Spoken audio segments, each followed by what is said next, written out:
Ladies and gentlemen, good afternoon. The politics of this country is taking shape. And today and tomorrow will definitely shape the 2022 politics. The ODM party is holding its National Governing Council meeting today. Jubilee Party is holding its National Delegates Conference meeting today. Tomorrow, Jubilee Party will continue with its National Delegates Conference meeting, and ODM Party at the same time will also hold its National Delegates Conference meeting. And then the two parties, alongside One Kenya Alliance principles, will converge at Kasarani, where they will unveil Raila Odinga as their preferred presidential candidate. And you also know that earlier this week, President Uhuru Kenyatta chaired the Sagana meeting. That Sagana meeting is also significant politically speaking in this country because the president used the opportunity to explain to his people why he fell out with his deputy. He also used the occasion to, for the first time, endorse Raila Odinga publicly right inside the larger Mount Kenya region. And one thing for sure is that after the Sagana meeting, the politics in the larger Mount Kenya region is going to change, either in favor of President Uhuru Kenyatta or in favor of his deputy. And you've seen beehive of activities at William Ruto's home, official residence in Karen, where he's been trying so hard to create the perception that President Uhuru Kenyatta's meeting at Sagana did not really affect his bid. So in this video, I want us to look at 10 people who are likely to shape the Mount Kenya politics after the Sagana 2 meeting. So I want you to take a second or two if you're watching it for the first time, if you're watching this video for the first time, or if you're watching this channel, for the first time, so that you can take a second and click that subscribe button so that next time you produce a video like this, YouTube will automatically notify you. What we do on this channel is that we analyze politics in a way you can't find any other place. And to the subscribers, I want to continue. Thank you guys for your continued support, because without that support, this channel cannot be where it is. Now let us get back to serious business. Who are likely to determine the next, who are the likely people or politicians who are likely to shape the Mount Kenya politics after the Sagana 2 meeting? I have a list of 10. Probably you can add one or two others, or you can deduct from this list. The first person who is going to play a lead role in the shaping the Mount Kenya politics is none other than Rigathi Gachagua. Why Rigathi Gachagua? Rigathi Gachagua is a first-term member of parliament for Madeira. Rigathi Gachagua worked as President Uhuru Kenyatta's personal assistant. Basically Uhuru Kenyatta was Rigathi Gachagua's boss. Rigathi Gachagua is a former DO. And there's a chance that the deputy president is likely to nominate Rigathi Gachagua as his running mate. Should the deputy president name Rigathi Gachagua as his running mate, then it means he's going to place Rigathi Gachagua right at the center of the politics in the larger Mount Kenya region. So Rigathi Gachagua is going to play a huge role for the deputy president. Assuming the DP will not appoint him, what role is he going to play? Rigathi Gachagua has the money. Rigathi Gachagua has the tongue. And Rigathi Gachagua is an orator.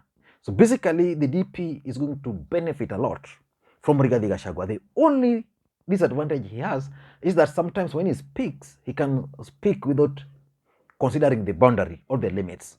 But Rigathi Gachagua, in my view, is one guy who is likely to shape the politics in the larger Mount Kenya region, should the deputy president appoint him as the running mate. Or if that will not happen, he will still play a role. Because remember, currently the DCI and all KRA and everybody is on him. Why? Because of the influence he has on the DP. He's being accused of being used by the DP to launder money. Because of his deep pocket, he's been able to sell the Tanga and the UDA in the larger Mount Kenya region. So that's the first person. The second person who is going to play a key role is a very interesting lady. Very small lady. Let me just use the word in quotes, small. Can you guess the name? Okay, umeshindwa. Pollina. Njoroge. Pauline Njoroge works at the NEPAD. Pauline Njoroge is also a close associate of the deep state. Pauline Njoroge is a blogger. Anytime you want to hear or to learn the thinking around the deep state, this is what I normally do. Look for certain people, Wahome Thuku, Pauline Njoroge, and there are some others like Solomon Kuria and the rest, because they get briefs. Why Pauline Njoroge? Pauline Njoroge basically has been the one who has been mobilizing the youths for the president. When William Ruto and his brigade ventured into the larger Mount Kenya region, it took this lady to resist. And remember just the other day when she organized over 3,000 youths to State House.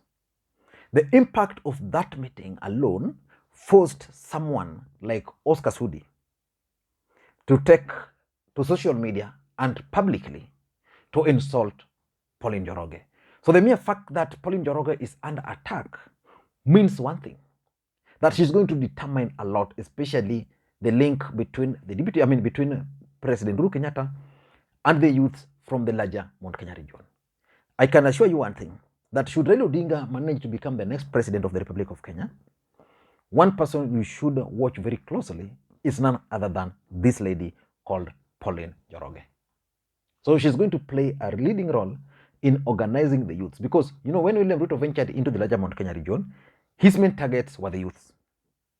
As we speak now, Pauline Njoroge and his team have managed to bring back most of these youths to Jubilee Party through what they call the Red Army, activating Jubilee on the ground. Watch Pauline Njoroge very closely. The third guy is actually Professor Kithure Kindiki, the senator for Tharaka-Nithi. This guy, if you've been following William Ruto's politics and President Uhuru Kenyatta politics, Professor Kithure Kindiki was President Uhuru Kenyatta's lawyer during the ICC trial. Then when he announced that he was going to run for the Tharaka-Nithi Senate, it was obvious he was going to win. And indeed he won. And after winning, Professor Kithure Kindiki was appointed or was nominated to serve as the majority leader at the Senate. A very powerful position. From that point, it was clear that Professor Kithure Kindiki was going to be William Ruto's running mate in 2022, because the idea was Uhuru was going to serve for 2 terms, then Ruto was going to take over. So Ruto was going to take over, and his running mate by that time was designated to be Professor Kithure Kindiki. But things started changing for me the moment Professor Kithure Kindiki was kicked out by the DP from serving as the Senate majority leader, and his place taken over by Kipchumba Murkomen. So that's when I started thinking that maybe he's not the guy. But if you've been following William Ruto's politics of late, and the Kenya Kwanza Alliance, the name Professor Kithure Kindiki is always uttered. It reached a point when now the people of the larger Mount Kenya region were asking who is their representative in Kenya Kwanza Alliance, because Western had Mudavadi and Weta. In Central of the larger Mount Kenya region, what the DP did was to persuade them not to join any other party, so that UDA was going to appear as the party of the larger Mount Kenya region. But because our politics is tribal, people like Moses Kuria started questioning why they were not represented. So the deputy president then decided to start raising the profile of 2 people, Alice Wahome and Professor Kithure Kindiki. Alice Wahome and Rigathi Gachagua. And before we knew, Rigathi Gachagua was placed just at the table where these guys were dining. So you'd see the deputy president here, Mudavadi here, Weta here, then Rigathi Gachagua in all their rallies.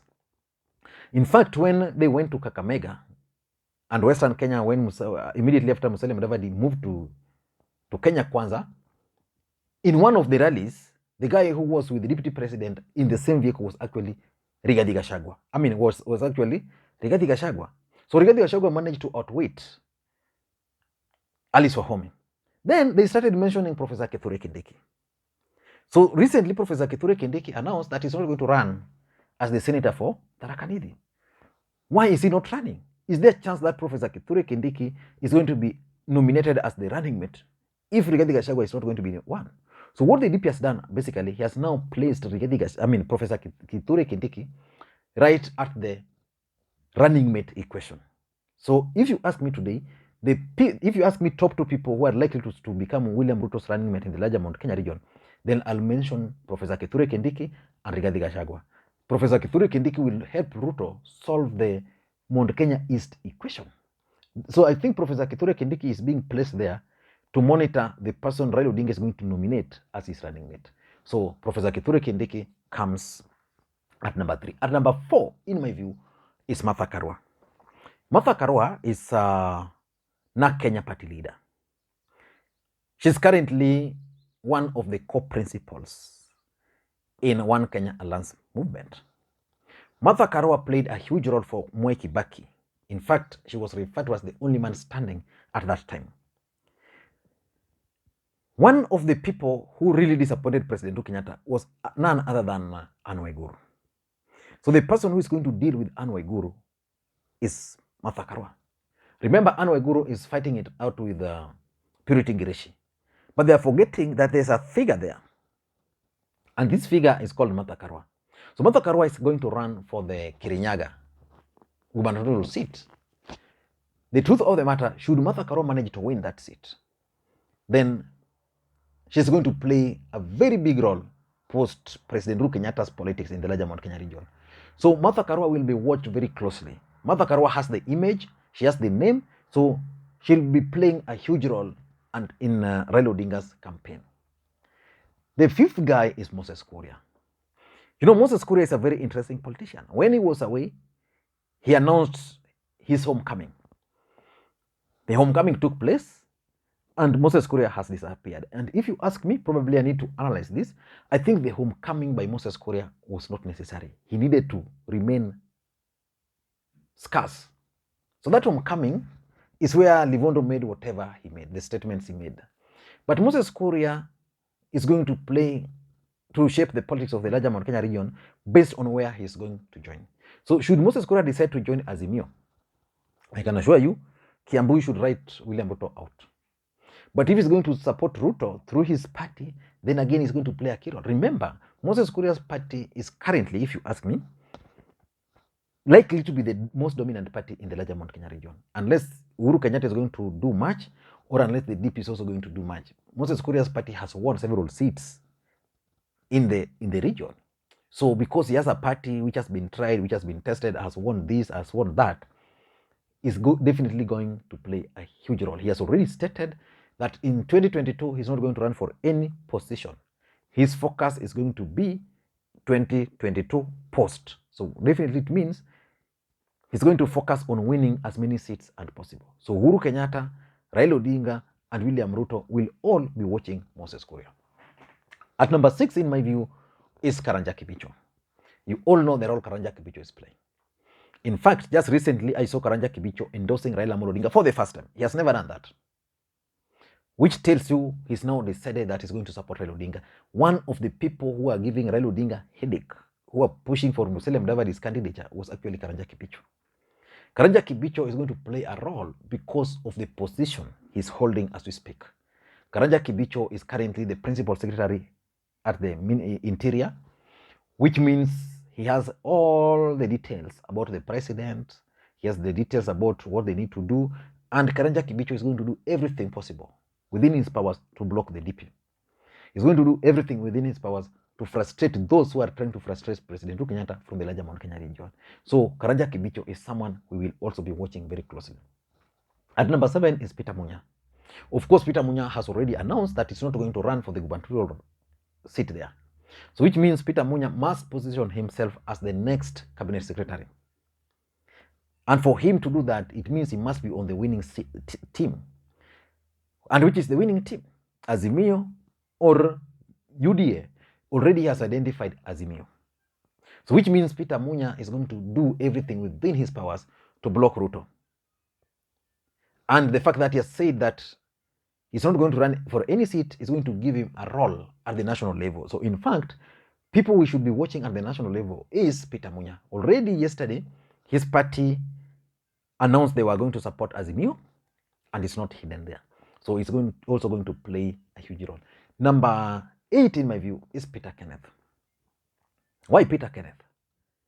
I don't want to say much about Peter Kenneth, but what I know for sure is that of all the people who are positioning themselves to be Raila Odinga's running mate, Peter Kenneth is at the top there. And the fact that Peter Kenneth is at the top is not by coincidence. Peter Kenneth comes from Murang'a County. Murang'a has never produced a deputy president or the president in terms of Mount Kenya politics. And they are saying this time is theirs. They have the largest number of tycoons in this country. So the tycoons there are saying, we are giving you Peter Kenneth as the running mate. Accept him, then we will talk. So definitely Peter Kenneth is likely to be Raila Odinga's running mate. If he's going to be announced as the Raila Odinga's running mate, a lot of things are going to change. And the fact that he's getting the support of these money bags also means that should anything happen, these guys are willing to pump their money into the candidature of Raila Odinga as long as Peter Kenneth will be named running mate and as long as Raila Odinga becomes the president. Number 9, in my view, is Waiguru. You know, Waiguru is one of the close allies of President Uhuru Kenyatta. That's something we can't lie. But I don't know what really caused the fallout between them. So Waiguru, as we speak today, is leaning towards the deputy president. And the deep state, through Karanja Kibicho, are saying Waiguru must go home. Right? So the fact that she was very close to President Uhuru Kenyatta, the fact that there's a lot of pressure for her to be defeated, it means Waiguru will also work hard to defeat Uhuru and Raila. And that alone means, because politics is about perception, so far in the larger Mount Kenya region, which governors are supporting Ruto? You can talk about the Kanini governor and Waiguru. The rest are lukewarm. Okay, there's the Nyeri senator, there's the Nyeri governor, Mwalimu Kehika. Yeah, is it? What's the name of the Nyeri governor? I'm forgetting that name, sorry, but it's a guy I know so well. Okay, so Waiguru is going to play a role. Number 10, in my view, is the Kiambu senator, Wamatangi.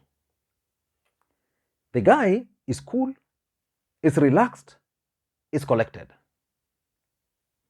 The guy is very strategic and is learning politics. Wamatangi is likely to become or to contest for the Kiambu gubernatorial seat. But on which party? If he joins UDA, because he can join that, rest assured, Wamatangi is going to be the next governor for Kiambu. If he joins Azimio, he will still be the governor. So the guy is so popular on down there, but has avoided national politics. So majority of Kenyans are waiting for Wamatangi to come out and speak. He attended the Sagana 3 meeting. But that one, he just attended because he's the senator for Kiambu, and there's no way he would have avoided a meeting where the president was going to be the chief guest. But when it comes to politics, we will be waiting to hear or to see where he's headed. For example, today the senator for Nyandarua, Mwangi Githiome, joined Tanga Tanga. But it's a face most people don't associate with, despite the fact that Mwangi Githiome was that guy, if you remember the Kipipiri politics by election at that time. I don't know what to think. But the fact of the matter, those are some of the key people who are going to shape the politics of the larger Mount Kenya region after the Sagana 3 meeting. Thank you guys for taking your time to watch. Until next time, William Ruto is going to US and UK. We'll do a proper analysis on that. Again, another analysis is the fact that Kalonzo Musyoka is likely to join Raila Odinga. That's also coming up. Thank you guys, and may you have a good day.